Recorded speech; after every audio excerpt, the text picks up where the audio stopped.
مجھے اپنا کام کرنے دو، جب تک قبر میں نہ پہنچ جاؤں قلم دوات کا ساتھ نہیں چھوڑوں گا۔ ایک عالم حدیثیں تو یاد کر لیتا ہے مگر ان کی ماہیت سے ناواقف ہوتا ہے۔ جہاں تکہ فقیہ آتا ہے اور حقیقت کو ظاہر کر دیتا ہے۔ ہمیشہ یہ دعا کرتے رہو کہ ایمان پر خاتمہ ہو۔ جب طالب علم یہ خیال کرنے لگ جائے کہ وہ عالم بن گیا ہے تو وہیں سے اس کی جہالت شروع ہو جاتی ہے۔ علم کا حصول تو دوات کے ساتھ قبر تک جاری رہتا ہے۔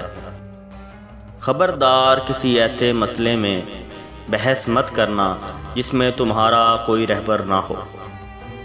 جب انسان نیک کام کرتا ہے اس میں زیادتی ہوتی ہے اور جب برا کرے تو کمی۔ عورت کو دو قسم کے مردوں سے کوفت ہوتی ہے، اول سخت مزاج، دوم زیادہ محتاط۔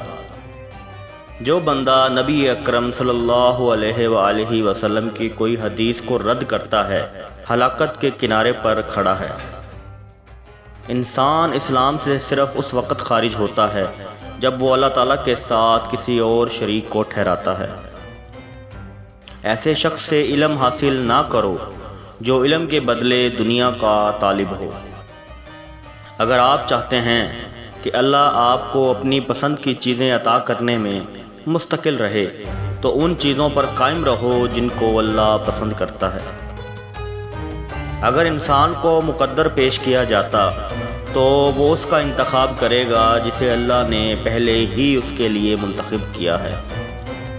ایسا نظریہ تیار کرنے سے بچو جو آپ نے کسی عالم سے نہیں سنا ہے۔ اگر آپ صحابہ کے بارے میں کسی کو برا بھلا کہتے ہوئے دیکھیں تو اس کے اسلام کے بارے میں شکوک و شبہات رکھیں۔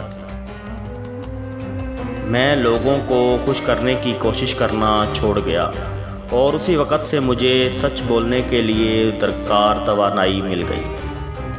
ہر چیز کے لیے نعمت ہے، دلوں کی برکت سے اللہ تعالیٰ قادر مطلق ہے۔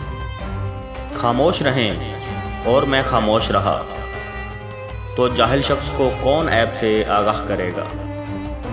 بدعات کے خلاف بات کرتا ہے تو وہ عام طور پر مسلمانوں کے مفاد کے لیے ایسا کرتا ہے اور یہ زیادہ نیک عمل ہے۔